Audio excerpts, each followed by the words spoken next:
अस्सलाम वालेकुम dear students, कैसे हैं आप लोग। उम्मीद करता हूँ आप सब लोग खैरियत से होंगे। तो आज का जो हमारा लेक्चर है वो है HTML फॉर्म के ऊपर। तो ये जो हिस्सा HTML का हमने स्टार्ट किया है जिसे HTML फॉर्म्स कहते हैं, ये बहुत ही इम्पोर्टेंट है और बहुत ही यूँ समझिए कि HTML का कोर हिस्सा है। तो ये बहुत ही इंटरेस्टिंग टॉपिक है, सबसे ज़्यादा इंटरेस्टिंग टॉपिक कि आप फॉर्म्स कैसे बनाते हैं। आपने देखे होंगे कि डिफरेंट वेबसाइट्स पे आपको फॉर्म्स अवेलेबल मिलते हैं। जैसे कि आपने लॉगिन करना है तो उसका भी एक फॉर्म होता है जिसमें आप यूज़र नेम देते हो और पासवर्ड देते हो। वो भी बेसिकली एक फॉर्म बना होता है। इस तरह से कोई भी रजिस्ट्रेशन आपने करनी होती है, साइन अप अकाउंट करना है तो वो भी फॉर्म के थ्रू हो होता है। फॉरगॉट पासवर्ड है तो उसका भी एक फॉर्म है। इस तरह से डिफरेंट चीज़ों के लिए फॉर्म यूज़ किए जाते हैं, यहाँ तक कि डाटा को दिखाने के लिए भी फॉर्म यूज़ किए जाते हैं। तो अब हमने देखना है कि फॉर्म किस तरह से बनता है HTML में। तो ये चीज़, now let's begin. An HTML form is used to collect user input. The user input is most often sent to a server for processing. HTML elements जो है ना, या HTML फॉर्म जो है, वो आमतौर पे यूजर से इनपुट लेने के लिए कलेक्ट यानी इनपुट कलेक्ट करने के लिए यूज किया जाता है। ठीक है। और ये जो इनपुट है इसका क्या किया जाता है, इसे सेंड किया जाता है ताकि इससे सेंड किया जाता है सर्वर को, ताकि वो फर्दर प्रोसेसिंग कर सके। तो HTML फॉर्म जो है वो यूज़र से इनपुट लेता है। जैसे कि अगर एग्जांपल बताऊं आपको, तो आपको जब क्या कहा जाता है कि लॉगिन करें, लॉगिन चाहे किसी में करें, अपने फेसबुक पे भी कर लें, जीमेल अकाउंट पे कर लें, वटेवर किसी भी अकाउंट पे करें, तो वो आपको लॉगिन करने को कहता है। आप क्या करते हो, आप यूज़र नेम इनपुट करते हो, कंप्यूटर को देते हो, पासवर्ड आप लोग प्रोवाइड करते हो, फिर वो पासवर्ड और यूज़र नेम आपका लेकर जाता है, यानी कि वो फॉर्म के थ्रू जब लेते हो आप, और वो फॉर्म के थ्रू लेकर वो सर्वर को भेजा जाता है। सर्वर क्या करता है, सर्वर जो है इसको एक्सेप्ट करता है, इसको लेकर अपनी डेटाबेस में, ठीक है, जो थर्ड टायर है, अपनी डेटाबेस के अंदर उसको चेक करता है कि इस यूज़र नेम का और इस पासवर्ड का कोई बंदा अवेलेबल है जिसका अकाउंट ऑलरेडी बना हो। क्या मेरे पास यूज़र नेम्स की लिस्ट में ये यूज़र नेम है और इसके मुताबिक क्या उसका पासवर्ड इसने ठीक दिया है। जब ये चीज़ें वो वेरीफाई कर लेता है सर्वर, तो फ्रॉम डेटाबेस, ठीक है, तो उसके बाद जो भी आंसर आता है यस और नो, वो उसको भेज दिया जाता है दोबारा से फ्रंट एंड पे। ठीक है। अगर तो यूज़र नेम एंड पासवर्ड ठीक हैं और मिल जाते हैं तो वो आपको लॉगिन करवा देगा फर्स्ट पेज पर एप्लीकेशन के। तो अगर ऐसा नहीं होता तो वो आपको एक मैसेज डिस्प्ले करवाता है, यूज़र नेम और पासवर्ड इज़ इनकरेक्ट, ठीक है, या इनवैलिड यूज़र नेम और पासवर्ड। तो ये काम इस तरह से होता है। HTML फॉर्म्स जो हैं वो डाटा को कलेक्ट करने के लिए यूज होते हैं फ्रॉम यूज़र, और फिर वो यूज़र से डाटा लेकर फॉर्म के थ्रू सेंड कर दिया जाता है सर्वर पर, ताकि उस पर फर्दर प्रोसेसिंग की जाए। ये जो प्रोसेसिंग है ये क्या थी, ये मैंने अभी सारा जो प्रोसीजर आपको बताया कि डाटाबेस में जाता है, डाटाबेस से फिर वापस आता है, चेक करता है, ये होता है वो होता है, ये सारी प्रोसेसिंग ये थी इन केस ऑफ लॉगिन। फिर बाकी सिनेरियोज के लिए डिफरेंट होती है। ठीक है। तो ये एग्जांपल है इसकी आपके सामने कि फॉर्म किस तरह से होता है। ये फॉर्म है आपका, जॉन ड्यू, सबमिट करेंगे तो वटेवर जो भी होगा। ठीक है। तो ये एक चीज़ है। ठीक है, हम इसे देख लेते हैं एक बार, नज़र दौड़ाते हैं कि क्या लिखा हुआ है इसमें और ये किस तरह से ये इसकी आप HTML की कोडिंग देख रहे हैं। ठीक है। If you click submit button the form data will be send to a page called action PHP। हम सबमिट बटन को अगर क्लिक करते हैं तो डाटा जो है वो सबमिट हो जाएगा। ठीक हो गया। तो submit your input was received as first name, F name, John, and L name. L name means or F name means first name and last name, जो। तो ये सारी इसकी कोडिंग है फॉर्म की। ठीक है। ये जो जितने भी कॉल आपको दिखाया था ना, इस इतने हिस्से की जो कोडिंग है, तो ये 4-6 लाइनों की कोडिंग है, 1 2 3 4 5 6 7 8 लाइनों की कोडिंग। ठीक है। तो अब इस कोडिंग को हम समझेंगे। ये तो एग्जांपल है, मैंने आपको दिखाई है, लेकिन अभी बताऊंगा मैं कि क्या क्या यूज़ किया हमने। तो let's begin with the form element. तो क्या है कि आपके पास HTML में ना एक फॉर्म का एलिमेंट होता है। ठीक है, क्या है HTML में एक फॉर्म का एलिमेंट होता है। अब फॉर्म का एलिमेंट है जिसे ओपन भी किया जाता है और क्लोज भी किया जाता है, ओपनिंग टैग से और क्लोजिंग टैग से। फॉर्म एलिमेंट एक ऐसा कंटेनर है जिसमें डिफरेंट टाइप्स की इनपुट एलिमेंट्स लिए जा सकते हैं, जैसे कि टेक्स्ट फील्ड्स हैं, चेक बॉक्स हैं, रेडियो बटन्स हैं, सबमिट बटन्स हैं, वगैरह वगैरह। आसान लफ्ज़ों में समझाऊँ कि फॉर्म जो ये चीज़ बताइए ना, फॉर्म एलिमेंट, जैसे टेबल के अंदर हमने टी आर डी ली थी, टेबल के अंदर हमने टी डी ली थी, टेबल के अंदर हम टी एच पढ़ा था, ठीक है, टेबल हेडर। फिर उसके बाद टेबल हेडर के बाद हम टी डी लेते थे, टी आर लेते थे, वगैरह वगैरह। तो ये सारी चीज़ें थी जब। इसी तरह से टेबल नाम का वो कंटेनर था जिसके अंदर टी डी और टी आर आती थी। इसी तरह से फॉर्म जो है वो एक कंटेनर है, ठीक है। कंटेनर यूँ समझ लो जैसे एक बास्केट होती है ना, वो कंटेनर ही होती है, उसके अंदर हम जो मर्जी फेंके, इट्स अप टू अस कि जो क्या रखना है हमने उसके अंदर, वेस्ट मटेरियल रखना है या फिर कुछ काम की चीज़ें रखनी है, वट एवर जैसी भी रखनी है, वो एक कंटेनर है। इसी तरह से फॉर्म जो है वो भी एक क्या है, कंटेनर है, ठीक है। अब इसके अंदर डिफरेंट टाइप्स की इनपुट एलिमेंट्स हम भेज सकते हैं। अब डिफरेंट टाइप्स के इनपुट एलिमेंट्स क्या हैं भाई? इनपुट एलिमेंट्स जैसे कि मैंने आपको फॉर्म के ऊपर बताया कि ये चीज़ जो है ना, आपने पहले एचटीएमएल में नहीं देखी होगी फॉर्म्स के अलावा, कि ये जो आपको नज़र आ रहा है John due, first name, last name, वगैरह वगैरह, और सबमिट का बटन, ये बटन भी आपको पहले नहीं देखने को मिला होगा। और ये फॉर्म्स के एलिमेंट्स जो हैं आपको जो नज़र आ रहे हैं, ये जो एलिमेंट्स ना जिसमें इनपुट लेने को बताया जाता है, ठीक है। जैसे कि ये देख लो, ये जॉन ड्यू है, ठीक है।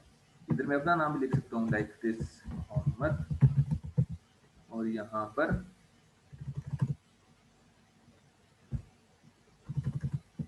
ABRAR, और मैं सबमिट पे क्लिक करता हूँ। सबमिट पे क्लिक करूँगा तो ये मेरे पास मेरा नाम लिखा हुआ आ गया, और सर्वर ने इसको प्रोसेस किया है इनपुट और रिटर्न कर दिया ये आंसर, ठीक है।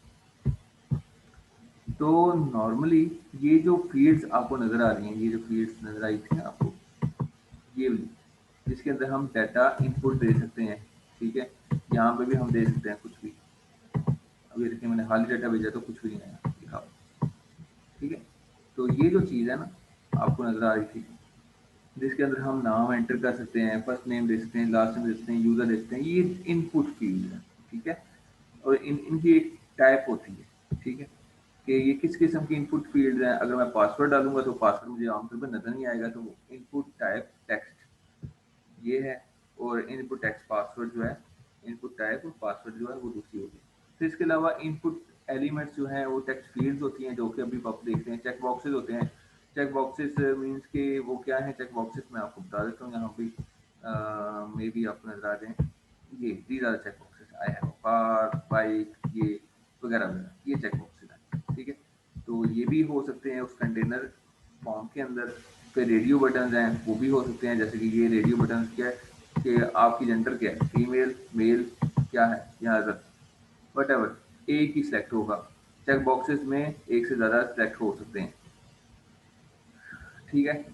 तो ये इस तरह से, तो ये कंटेनर जो है ना, इसके अंदर आपकी टेक्स्ट फील्ड्स आ सकती हैं, आपके चेक बॉक्सेस आ सकते हैं, रेडियो बटन आ सकते हैं, सबमिट बटन आ सकते हैं, वगैरह वगैरह, और भी बड़े एलिमेंट्स, ठीक है। तो all different elements are covered in this chapter HTML form elements, ठीक है। तो वो इस चैप्टर के अंदर आपको देखने को मिलेंगे सारे के सारे फॉर्म के एलिमेंट्स, वो हम फर्दर देखेंगे अपने नेक्स्ट लेक्चर में। तो ये अब आ गया आपके पास इनपुट एलिमेंट, ठीक है। अब इनपुट एलिमेंट क्या काम कर रहा है इसके बारे में देखते हैं। फॉर्म के बारे में हमने पढ़ लिया, अब हम बात कर रहे हैं इनपुट एलिमेंट के बारे में। HTML input element is most use for use form element. Input element जो है ये वाला, ये आपका ज़्यादा से ज़्यादा यूज होने वाला एलिमेंट है, और it can be displayed in many ways depending on the type attribute. Input element को हम कई तरह से यूज़ कर सकते हैं, या उसके डिफरेंट तरीके हैं, और उसमें हम कैसे इसको यूज़ करते हैं, हम इसका एक एट्रीब्यूट है इनपुट एलिमेंट का, वो है टाइप एट्रीब्यूट, ठीक है। उसमें हम डिफरेंट टाइप्स बना लेते हैं इसकी, यानी कि अगर हम टाइप टेक्स्ट लिखेंगे ना, तो ये सिंगल लाइन टेक्स्ट फील्ड देगी, जैसे कि ये ऊपर दी हुई है ये चीज़, ये नज़र आएगी, ठीक है, टेक्स्ट की सूरत में। और अगर हम इनपुट टाइप रेडियो देंगे तो वो रेडियो बटन नज़र आ जाएंगे, जैसे कि ये हैं ये वाले बटन, ये नजर आने शुरू हो जाएंगे। ठीक है, अगर हम चेक बॉक्सेस देंगे तो चेक बॉक्सेस में हमें ये चीज़ नजर आनी शुरू हो जाएगी ये भी। ठीक है, सबमिट देंगे तो ये सबमिट का बटन नजर आने शुरू हो जाएगा हमें। समझ आ गई बात? तो सबमिट पे खाली बटन देंगे तो खाली क्लिक वाला बटन आ जाएगा, उसमें सबमिट नहीं लिखा होगा, हम जो मर्जी दें उस बटन के ऊपर लिख सकते हैं खाली बटन, वो की एक्शन परफॉर्म कर रहा है। तो इसके अलावा इनपुट टाइप्स जो हैं वो भी मजीद ये जो इनपुट टाइप्स हैं वो हमें इस चैप्टर में देखने को मिल जाएंगी जो आगे हमें मिलने वाला है। ठीक है, यहाँ पे अभी जस्ट इतना ही बताया जा रहा है। टेक्स्ट फील्ड्स के बारे में देखते हैं भाई, टेक्स्ट फील्ड कैसे बनती हैं। सबसे पहले अब हम सीखने लगे हैं कि भाई जो टेक्स्ट फील्ड्स हैं, ये जो सबसे पहला काम था ये वाला काम, ये कैसे होगा। हम अब ये सीखने जा रहे हैं, क्या करने जा रहे हैं, सीखने जा रहे हैं कि भाई ये फॉर्म जो है बनाएंगे कैसे, ये वाला फॉर्म, ये वाला फॉर्म जो है ना ये कैसे बने। तो इसको हम सीखने के लिए हमें पहले ज़रूरत है कि हम इनपुट टाइप टेक्स्ट वाले को समझने की कोशिश करें, टेक्स्ट फील्ड को देखें कि ये कैसे बनती है। तो फॉर्म एलिमेंट, पहले सबसे पहले हमने फॉर्म एलिमेंट ले लिया, वो कंटेनर बना लिया। कंटेनर बनाने के बाद हमने अब उस कंटेनर के अंदर कोई इनपुट डालनी है कि भाई क्या करना है। तो सबसे पहले हम डालेंगे क्या, इनपुट टाइप टेक्स्ट, जो कि एक सिंगल लाइन इनपुट डिफाइन करी है टेक्स्ट इनपुट के लिए, यानी कि टेक्सचुअल में इनपुट लेने के लिए एक single line text input field हमें देगा। ठीक है, इस तरह की, इस तरह की, इस तरह की और इस तरह की। ठीक है, लेकिन ऊपर जो है वो लेबल लग गए हैं, फर्स्ट नेम जो कि बताएगा कि ये जो फील्ड है ये किसके लिए है, फर्स्ट नेम के लिए। ये जो फील्ड जो दूसरी फील्ड है टेक्स्ट फील्ड, ये किसके लिए है, ये लास्ट नेम के लिए। समझ आ गई बात? तो इसके लिए लेबल टैग यूज होता है। अब ये लेबल हमने यूज किया फॉर एफ, ठीक है, किस लिए, फॉर एट्रीब्यूट इसका यूज करेंगे। और ये एफ नेम किस लिए, एफ नेम फर्स्ट नेम। और आगे लिख दिया फर्स्ट नेम, ये हमें डिस्प्ले होगा कहाँ पे, यहाँ पे ऐसे, जैसे ये। ठीक है, और लेबल क्लोज कर दिया और फिर बी आर टैग लगा दिया। बी आर टैग क्या करेगा, अगली लाइन पे इसको शिफ्ट कर देगा। अब आगे इनपुट टाइप टेक्स्ट लगा दिया। समझ आ गई बात? हम यही पढ़ रहे थे ना कि टेक्स्ट फील्ड जैसी है, तो ये हमने चीज लगानी है अब, input type equal to text inverted commas के अंदर, फिर उसकी ID, ID equal to F name. हमने आईडी जरूर देनी है, एफ नेम है वो। ठीक है, और नेम जो है इस टाइप का, ठीक है, इस टाइप का, इस इनपुट फील्ड का, जरी बात है, हमने जब इसका डाटा उठाना है ना, हमने जब इस फील्ड का डाटा उठाना है, इसका उठाना है या उसका उठाना है, वट जिसका भी उठाना है हमने।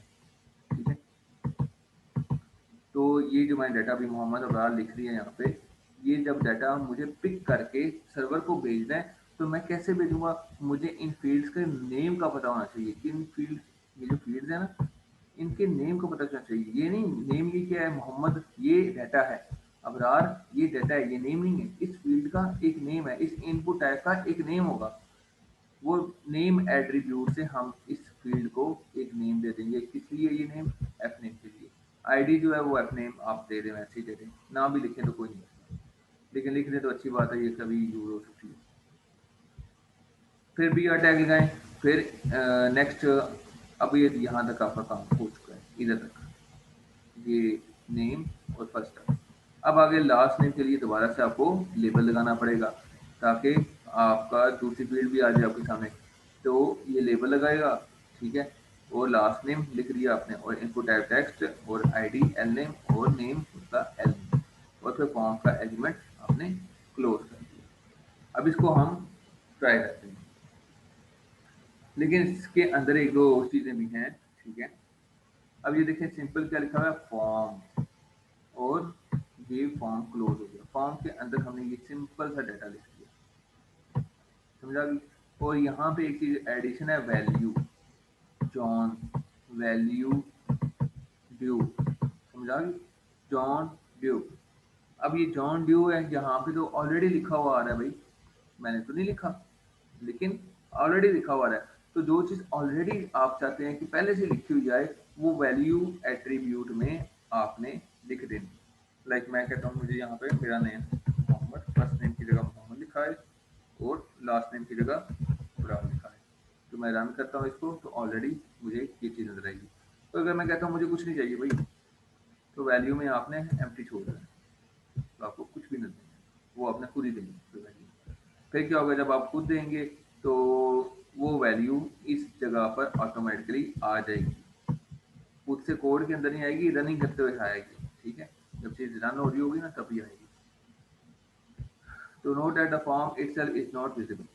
P form itself, ये जो फॉर्म होता है ना आपका, ये जो चीज़ है वो अलग से नज़र नहीं आता, ये फील्ड्स आपको नज़र आती हैं। बस ये जो फॉर्म है ना ये आपका इन फील्ड्स के अंदर ही नज़र आएगा। Also note that the default width of text input is 20 characters. इसके अंदर जो width है ना इनपुट फील्ड्स यानी कि कितनी को दे सकते हैं हम, 20 कैरेक्टर मैक्सिमम हम लिख सकते हैं यहाँ पे, यानी 20 के बाद नहीं हम लिख सकते। यानी ये मैं लिख रहा हूँ लिख रहा हूँ लिख रहा हूँ लिख रहा हूँ लिख रहा हूँ, उसके बाद मैं जो इनपुट आएगी वो 20 कैरेक्टर तक ही आएगी। समझ आई, आपने बहुत ज़्यादा लिख दिए बेशक, लेकिन आपको कौन सी आएगी, पहले 20 लेटर्स, दैट्स इट, उसमें स्पेस भी इंक्लूडेड है। क्लियर होगी बात। तो ये चीज़ है। इसके बाद लेबल एलिमेंट है। लेबल एलिमेंट जो है, the notice that use of label element is example about. ठीक है, आपने लेबल एलिमेंट को ऊपर वाले एग्जांपल में यूज किया। ये क्या कहता है, कोई भी लेबल को फॉर्म के अंदर डिफाइन करने के लिए लेबल टैग को यूज किया जाता है। और label element is useful for the screen reader users because the screen reader will read out the loud the label when the user focus on the input elements. यानी कि जब आप input element की तरफ जाते हो ना तो लेबल वो आपको बताता है कि ये एलिमेंट किस लिए।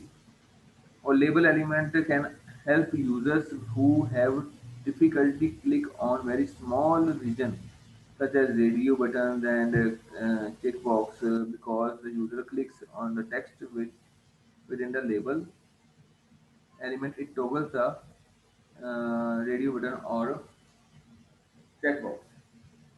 तो आमतौर पे क्या होता है, लेबल एलिमेंट जो है वो आपके छोटे छोटे रीजन जो होते हैं ना जिसमें रेडियो बटन होते हैं उनमें क्लिक होने के लिए भी यूज होता है। मीन्स के जैसे ये है, इसको आप यूज कर लो, इस पर अब इस पर डायरेक्ट क्लिक ना करो, हो सकता है आप इस पर सही तरह से क्लिक ना कर पाओ, ऐसे ऐसे करते रहो, ये मैं कर भी रहा हूँ नहीं हो रहा। तो इस लेबल के ऊपर क्लिक कर दो, इधर वाले लेबल पर क्लिक कर दो, फीमेल वाले लेवल पर क्लिक कर दो, मेल वाले लेवल पर क्लिक कर दो। इस पूरी जगह पर क्लिक कर दोगे कहीं पे भी तो वो सेलेक्ट कर लेगा, ये चीज़ बताई गई है यहाँ पर।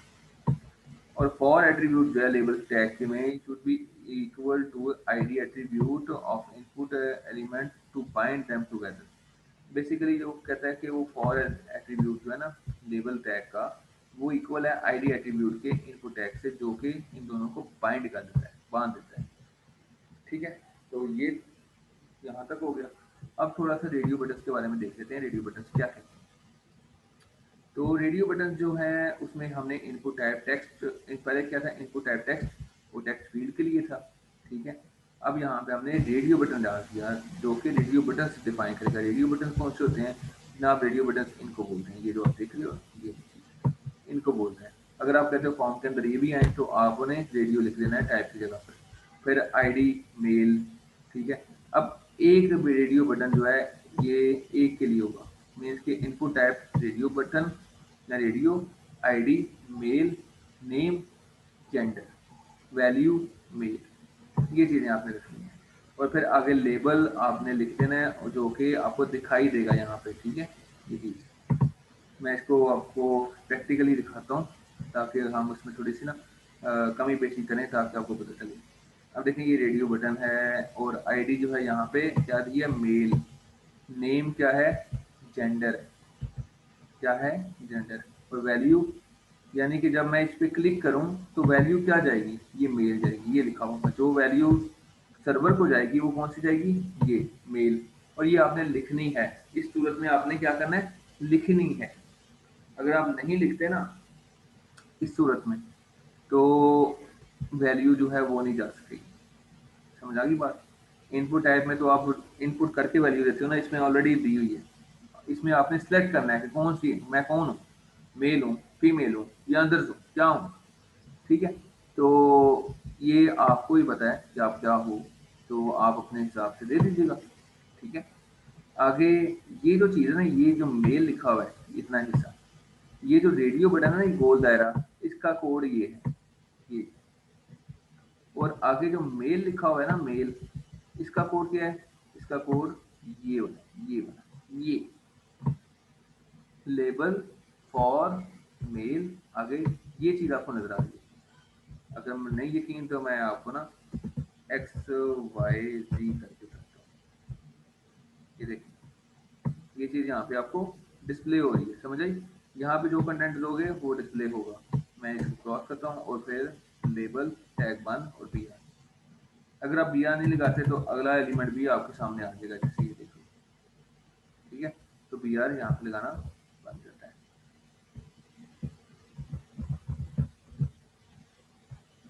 क्लियर होगी बात? तो फिर अगला दोबारा से आपने फीमेल के लिए बनाना है तो दोबारा से रेडियो बटन आपको लेना पड़ेगा, सॉरी हाँ, रेडियो बटन दोबारा लेना पड़ेगा। उसके लिए आपने दोबारा से टाइप रेडियो लिखनी है, आईडी जो है इसमें फीमेल आएगी, नेम जो है वो जेंडर। अब ये जेंडर नहीं होता ना, तो फिर क्या है, अगर फर्ज करें ये जो रेडियो बटन के केस में ना, इन एलिमेंट्स को हमने ग्रुप किया हुआ है। क्या किया हुआ है, ये इंपॉर्टेंट चीज़ें गौर से देखिएगा, सुनिएगा। लेबल बटन में, हाँ लेबल नहीं सॉरी, इनपुट टाइप रेडियो में हम नेम एट्रीब्यूट जो होता है ना इसका, हम उसका नेम एट्रीब्यूट तीनों का सेम रखते हैं ताकि हमें पता चले कि ये क्या सेलेक्ट करने के लिए यूज हो रहा है। अब देखिए ये आमतौर पे क्या सेलेक्ट करने के लिए यूज हो रहा है, जेंडर अप्लाई, जेंडर।